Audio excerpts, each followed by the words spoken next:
Drill number 1 is the 2-touch passing drill, covering all the basic elements of passing and receiving. So this is a great place to start with just using the inside of our feet at all times.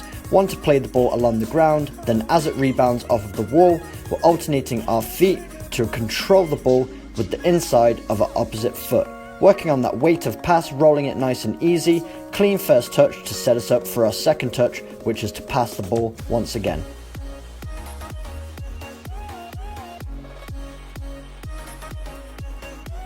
Drill number 2 is the 1-touch passing drill, covering another key component of the game, which is being able to pass the ball first time without taking a touch.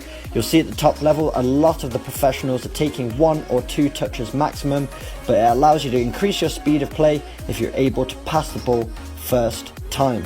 So exactly like the first drill, but instead of taking a touch in between each pass, we're locking our ankle, focusing on that ball and punching it back to the wall with conviction, making sure we're getting over the ball so it doesn't pop up.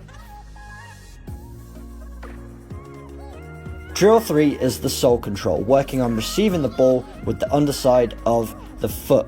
More commonly a technique used in futsal because you really want to keep that tight control, but you do often see it in the outdoor game when you've got tight pressure and you need to keep the ball as close to the foot as possible. So we're punching the ball in as we have been doing, this time just working on a bit of timing and coordination to place our foot on top of the ball while it's rolling without letting it roll underneath our foot.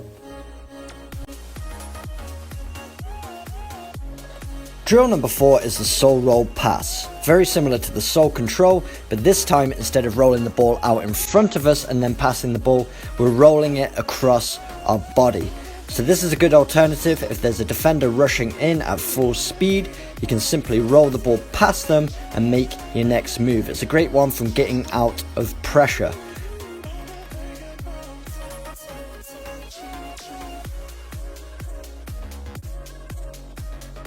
Drill number 5 is the open body touch. This is a great skill to have, especially if you're a winger.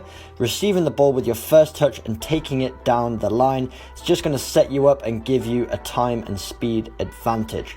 So all we're doing is punching the ball in, and then we're turning our body 90 degrees, opening up our hips, and then pushing the ball with the inside of a foot in the direction we want to go. So it's almost like we're taking a little pass out in front of us and then returning it to the wall with our next touch. Number 7 is the outside foot touch. So very similar to the directional first touch, but we're just using the outside of our foot. So it can add a little bit more deceptiveness when that ball's coming in, making it look like you're going to touch it with the inside of the foot, but then you push the ball to the opposite way with the outside of our foot as well. Another great one when the defender's rushing in trying to take that ball away from you. If you can knock it by them, it's just going to give you those valuable seconds in order to make your next move.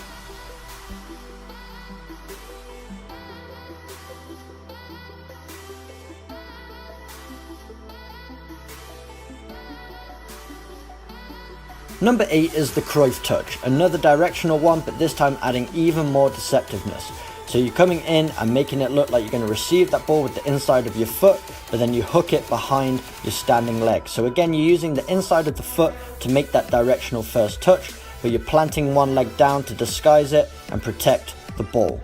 Takes a little bit of coordination, but a very effective move for getting away from defenders.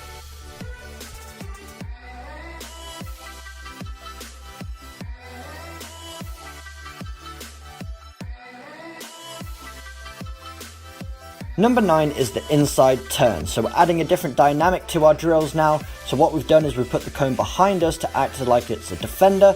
Then as we receive that ball, we're turning away. So if you can receive the ball and turn with your first touch, a lot of the defenders come in pretty high pressure and they'll be off balance if you can turn nice and sharply.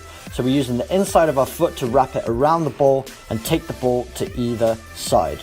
Good to work on both feet, trying to get an equal amount of reps with your right foot and your left foot.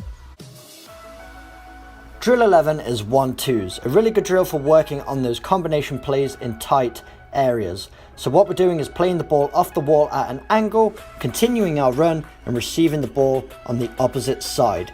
You'll see teams like Barcelona, Real Madrid, they're playing these small combinations all the time. So after they've passed the ball, they're moving into a new space, and that's going to make you more effective on the pitch. If you can stay on the move after you've passed the ball and get into a new space, you're going to be very hard to mark.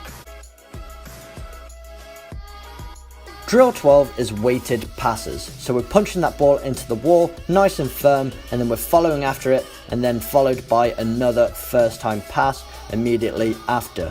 And once we get close enough to the wall, we can start backpedaling again, so that we have to increase the speed of our passing.